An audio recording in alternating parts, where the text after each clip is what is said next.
Varicose veins కి సరైన చికిత్స కోసం సంప్రదించండి ఎవిస్ హాస్పిటల్.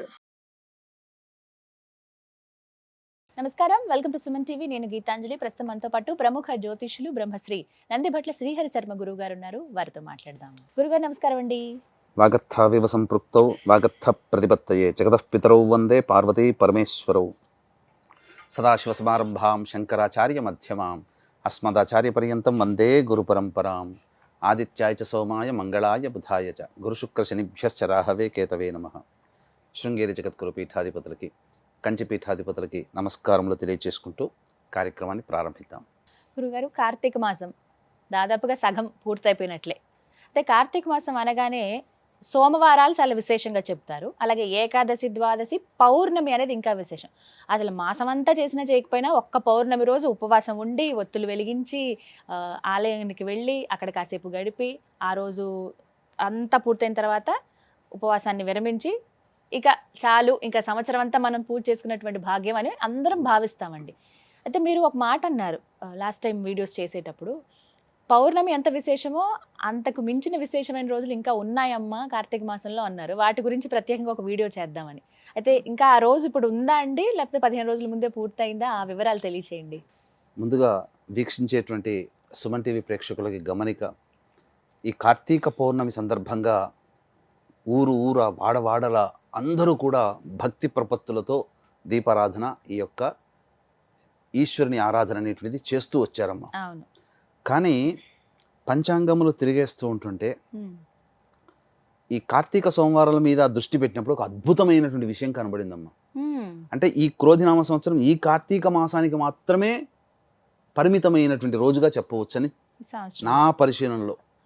ఎందుకనంటే శివ పరివారానికి సంబంధించినటువంటి అందరికీ సంబంధించి కలిసి వచ్చే రోజు ఒక రోజు. అంటే ఈశ్వరుడు, అమ్మవారు, వినాయకుడు, కుమారస్వామి, వీళ్ళందరికీ కూడా ఈ శివ పరివారమే కదమ్మా. ఈ నలుగురే శివ పరివారం. ఈ శివ పరివారానికి సంబంధించి అన్నిందరికీ కలిసి వచ్చిన దేవతారాధన కలిసి వచ్చిన ఏకైక రోజు ఇప్పుడు రాబోతుంది 18వ తారీఖు, 3వ కార్తీక సోమవారం. మూడవ కార్తీక సోమవారం. ఎందుకనంటే అమ్మవారికి అంటే గౌరీదేవి తిథిగా అనగా అధిపతిగా ఉన్నటువంటి తిథి ఏంటి? తదియ తిథి.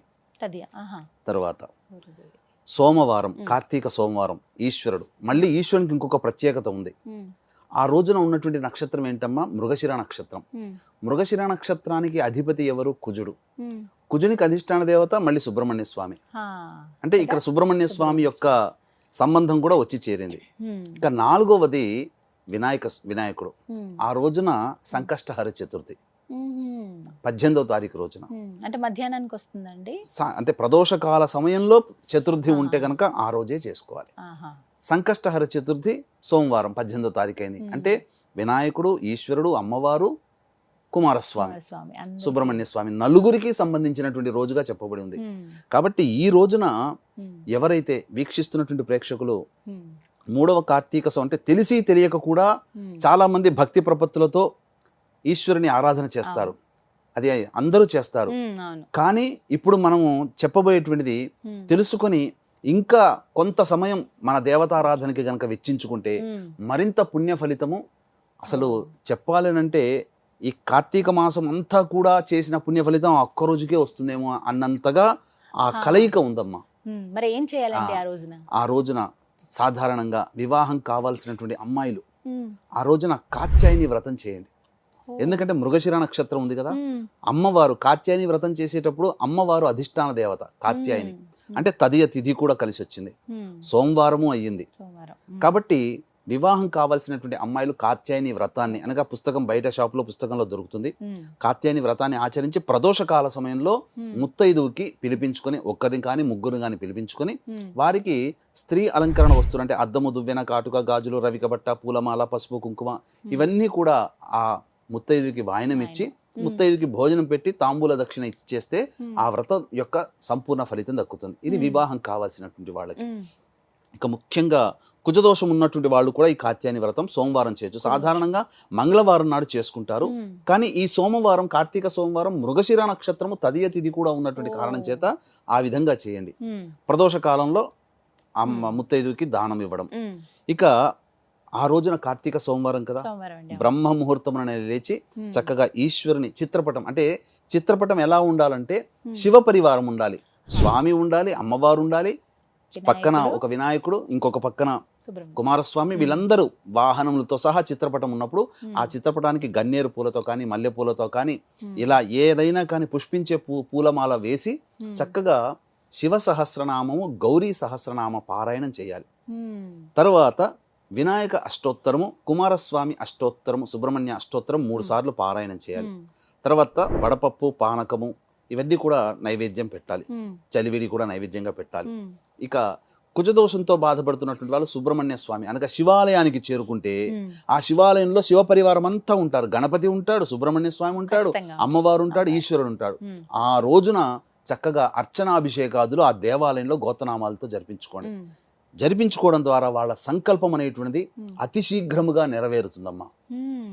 ఈ శివ పరివారం సంబంధించిన అన్ని కలిసిన రోజు ఆ ఒక్కరోజే ఉంది, 18వ తారీఖు.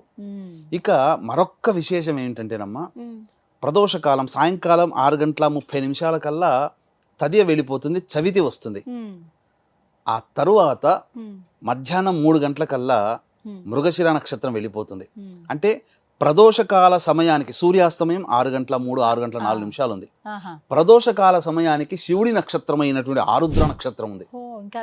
ఇంకా విశేషం అమ్మా సోమవారం. కాబట్టి ఈ ప్రదోషకాల సమయంలో ఎవరైతే అనగా పూర్తిగా ఆ రోజంతా ఉపవాసం ఉంటే మహాపుణ్యం అమ్మ. ఉపవాసం ఉండి ఈశ్వరుడికి అన్నాభిషేకం చేయించండి. చాలా ఆరుద్ర నక్షత్రం ఉన్నప్పుడు చేస్తారమ్మా. పైగా ప్రదోషకాల సమయంలో సోమవారం ఉంటుంది ఆరుద్ర నక్షత్రం. కాబట్టి దేవాలయంలో చేయగలిగే అవకాశం ఏంటంటే భగభగమండే అన్నముతో కాదమ్మా, అన్నముని పూలలాగా ఉండాలి. అంటే గంజి వారిస్తే చక్కగా వస్తుంది. మనం ఇంట్లో ప్రెషర్ కుక్కర్ లో పెట్టుకుంటే ముద్దవుతుంది. గంజి వారిస్తే చక్కగా పలుకులుగా వస్తుంది.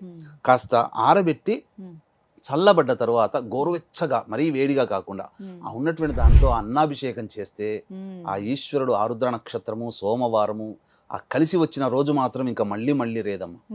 అంతటి పవిత్రమైనటువంటి రోజుగా చెప్పబడింది. ఇంకా ఆ రోజున గనక అంతా ఉపవాసం ఉండి సాయంకాల ప్రదోషకాల సమయంలో చిన్న పని గనక చేస్తే సాక్షాత్తు ఈశ్వరుని కటాక్షం లభిస్తుందమ్మా. ఏంటి గురువుగారు? తప్పకుండా వీక్షించేటువంటి సుమన్ టీవీ ప్రేక్షకుల గమనిక, ఈ యొక్క కార్తీక మాసం ఆఖరి సోమవారం నవంబర్ 25వ తారీఖు రోజున తండ్రి వైపు 6 తరాలు, తల్లి వైపు 3 తరాల్లో కుటుంబంలో ఏవైనా దుర్మరణాలు ఉంటే అవి పితృదోషంగా చెప్పబడి ఉంటుంది. ఈ పితృదోషానికి గోకర్ణ క్షేత్రంలో నవంబర్ 25వ తారీఖు రోజున చేయించడం జరుగుతుంది పితృదోష నివారణ పూజలు. వీటి వల్ల కుటుంబ సభ్యుల మధ్య అవగాహన ఉండకపోవడం, పెళ్లిళ్ళు కాకపోవడం, సంతానం కలగకపోవడం, ఏ పని పూర్తి కాకపోవడం, ప్రతిదీ కూడా ఆలస్యం అవడం అనేటువంటిది జరుగుతుంది. ఈ అవకాశాన్ని ప్రేక్షకులు చక్కగా వినియోగించుకోగలరు. ఏం చెయ్యాలి ఆ సమయానికి అని అంటే అమ్మా, నిజంగా చెప్పాలంటే ఆరుద్ర నక్షత్రం అంటే సాక్షాత్తు శివ నక్షత్రం, పైగా సోమవారం నాడు కలిసి వచ్చింది. కాబట్టి చంద్రమండలంలో ఆకాశంలో చంద్రుని చూడాలమ్మా. చంద్రుని గనక చూసి చంద్రుని పక్కనే అంటే ఆరుద్ర నక్షత్రం ఉంటుంది, ఆరుద్ర నక్షత్రాన్ని ఆకాశంలో దర్శనం చేసుకోవాలి. దానివల్ల ఈశ్వర అనుగ్రహం కలుగుతుంది. ఎందుకంటే ఈశ్వరుడి నక్షత్రం అది. అన్నాభిషేకం చేసి తర్వాత అర్చన జరిపించుకొని అనగా నక్షత్ర మండలంలో ఆరుద్ర నక్షత్రాన్ని దర్శించుకోవాలి. మీరందరూ అడగవచ్చు, వీక్షించే ప్రేక్షకులు కూడా, మీరంటే తెలుసుకోగలుగుతారు, మాకెలా తెలుస్తుంది అది. అయితే ఇక్కడ గమనించాల్సింది ఏంటంటేనమ్మా, చంద్రుడు ఎక్కడ ఉంటాడో, చంద్రుడు ఏ నక్షత్రంలో సంచరిస్తుంటాడో ఆ నక్షత్రం పక్కనే చంద్రుడు ఉంటాడు. ఇదొక బండ గుర్తు. ఇప్పుడు ఈ రోజు మృగశిర నక్షత్రం, ఆ రోజున మృగశిర నక్షత్రం ఉంది. సాయంకాలం ప్రదోషకాలానికి మధ్యాహ్నం 3 గంటలకే ఆరుద్ర నక్షత్రం వస్తుంది. ఆ సమయంలో చంద్రుడు కనుక ఆకాశంలో చూస్తే చంద్రుని పక్కన ఏ నక్షత్రం అయితే ఉంటాయో సమూహము, ఆ నక్షత్ర సమూహంలో ఉంటాడు.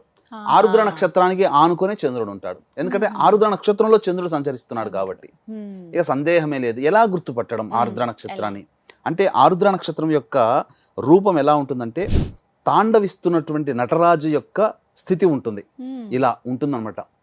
కాబట్టి మీకు ఆకాశంలో చూస్తే ఎక్కడైనా కానీ ఒక 3 చుక్కలు, 1, 2, 3 ఒక్కొక్క చుక్కకి మధ్య సమాంతరమైన డిస్టెన్స్ Gap ఉంటుంది. ఆ ఉంటుంది, 3 అవును. చుక్కలు ఒకే రేఖ మీద ఉంటుంటాయో అదే ఆరుద్ర నక్షత్రం. అంటే ఆరుద్ర నక్షత్రం చాలా నక్షత్రాల సమూహం. గుర్తుపట్టడం కోసం ఒక 3 నక్షత్రాలు ఒకే గీతలాగా వరుసగా ఉంటాయి చంద్రుడి ఇలా. పక్కగా. చంద్రుడి పక్కన అది ఆరుద్ర నక్షత్రం. ఒక్కసారి నమస్కారం చేసుకోండి. ఈ శివ దర్శన ప్రభావం వల్ల అన్నాభిషేకం చేసుకోవడం వల్ల, లేదా మామూలుగా నేను అభిషేకం చేసుకోవచ్చు. ప్రదోషకాల సమయంలో ఆరుద్ర నక్షత్రం ఉన్నప్పుడు వివాహం కావాల్సినటువంటి అబ్బాయిలు అమ్మాయిలు పటిక బెల్లం పొడిని నీటిలో వేసి ఆ నీటితో ఈశ్వరుడికి అభిషేకం. ఉద్యోగం కావాల్సినటువంటి ఎవరైనా కానీ, ఉద్యోగంలో అభివృద్ధి కావాలనుకునే వాళ్ళు, బదిలీ కావాలనుకునే వాళ్ళు ఎవరైనా చెరుకు రసంతో ఈశ్వరుడికి అభిషేకం. ఆరోగ్యం కావాల్సినటువంటి వాళ్ళు నెయ్యితో అభిషేకం చేసుకోవాలి. ఇలా పలు రకాలైనటువంటి ద్రవ్యములతో చేస్తే చాలా విశేషమైనటువంటి పుణ్య ఫలితం. ఆ ప్రదోషకాల సమయంలో చేసి అర్చన చేసి ఈశ్వరుని దర్శించుకోండి. చాలా పుణ్యమైందమ్మా. మళ్ళీ ఒకసారి చెప్తున్నానండి, కార్తీక 3వ సోమవారం అయింది, తదియ తిథి అయింది, మృగశిర నక్షత్రం ఉంది, సంకష్టహర చతుర్థి, కుజునికి సంబంధించిన నక్షత్రం, సుబ్రహ్మణ్య స్వామి నక్షత్రం, పైగా ఆరుద్ర నక్షత్రం. ఈ 5 రకాలైనటువంటి యోగాలు కలిసినటువంటి శుభ సమయం అది. పైగా సాధ్య యోగం కూడా ఉందమ్మా, వణిజాకరణం ఉంది. ఇవన్నీ కూడా సంపూర్ణంగా యోగాన్ని ఇచ్చేటువంటిదమ్మా. కాబట్టి వీక్షించేటువంటి ప్రేక్షకులు ఏమాత్రం కూడా అలసత్వం చేయకుండా మీ భక్తి ప్రపత్తులతో ఆ యొక్క సంబంధించినటువంటి దేవతారాధన చక్కగా చేసుకోండి. మళ్ళీ చెప్తున్నాను, కార్తీక పౌర్ణమికి ఎంతటి విశిష్టత ఉంటుందో అంతకన్నా పరమ విశిష్టత ఈ 3వ కార్తీక సోమవారం రోజున ఈ యొక్క సంవత్సరంలోనే మనకు వస్తుంది. కాబట్టి అభిషేకం చేసుకునే వీలు లేని వాళ్ళు కనీసము 720 ఒత్తులతో దీపారాధన దేవాలయంలో చేయండి. ఆ ఆరుద్ర నక్షత్రం ఉన్న సమయంలో, అనగా 6:04 నుంచి 7 గంటల లోపల ఈ యొక్క దీపారాధన చేయొచ్చు. దానములు చేసిన ఈశ్వర సమూహం ఉన్నటువంటి రోజమ్మది. దీపదానం చేయండి, ఉసిరికా దానం చేయండి, సాలగ్రామ దానం చేయండి. ఇలా మీకు మార్కండేయ పురాణం ఆ రోజు చేయండి. పౌండరీక యాగం చేసినటువంటి పుణ్య ఫలితం కలుగుతుంది. ఇలా ఏ దానము చేసినా 6:04 నుంచి 7 గంటల మధ్యలో దాన కార్యక్రమాలు, దీపములు ప్రజ్వలించడము, అభిషేకములు, అర్చనలు, ఇలా మీకు శక్తి కొలది ఏది తోస్తే, మీ భక్తికి ఏది మీ మనసు అంగీకరిస్తే ఆ పని చేయండి. తప్పకుండా మీకు ఈశ్వరానుగ్రహం కలుగుతుంది. అది మీరు అనుభవించి తీరుతారు. ఆ శివానుగ్రహం కలిగిందంటే 1,00,00,000 వంతులో 10 కోట్ల వంతు మనకు లభించిన, మనం తరతరాలు కూడా ఆనందంగా శివానుగ్రహంతో జీవిస్తామని చెప్పడంలో ఏమాత్రం సందేహం లేదమ్మా. చాలా విశేషవంతమైన రోజు అని చెప్తున్నాను కదండి. తప్పకుండా, అంటే ఒక సెంటిమెంట్ ఉంటుంది చాలా మందికి, కార్తీక మాసం అంతా చేయలేకపోయినా పౌర్ణమి లేకుంటే 3వ సోమవారం చేద్దామని. అలా చేద్దాం అనుకున్న వాళ్ళకి ఇంకా ఇంకా మీరు ఇంకా చాలా మంచి మాట అన్నారు, నాకు తట్టలేదు. ఈ పౌర్ణమి రోజున, ఎందుకంటేనమ్మా పౌర్ణమి రోజున ఊరు వాడవాడాలు అందరూ చేస్తారు, కానీ చేయలేని వాళ్ళు కూడా చాలా మంది ఉంటారు. ఆ రోజు ట్రైన్ లో ఉండేవాళ్ళు, ఆడవాళ్ళు మగవాళ్ళు వేల మంది, ఫ్లైట్ లో ఉండేవాళ్ళు, బస్సులో ప్రయాణం చేసేవాళ్ళు, సొంత వెహికల్స్ లో ప్రయాణం చేసేవాళ్ళు కార్తీక పౌర్ణమి రోజున చేయలేరుగా. అయ్యో ఆటంకాలు వచ్చిన వాళ్ళు, ఆడవాళ్ళకి ఋతుక్రమం ఆటంకాలు వచ్చి, లేదా ఎవరైనా మరణించి వచ్చి మహిళ సందర్భంలో ఉండి ఆ రోజు చేయలేని వాళ్ళందరికీ కూడా ఈ 3వ కార్తీక సోమవారం నాడు గనక చేస్తే అద్భుతమైన ఫలితం అమ్మా. ఎందుకనంటే శివ పరివారము, శివ సమూహము, శివ కుటుంబము అంతా ఒక్క రోజున చేరినటువంటి రోజమ్మది.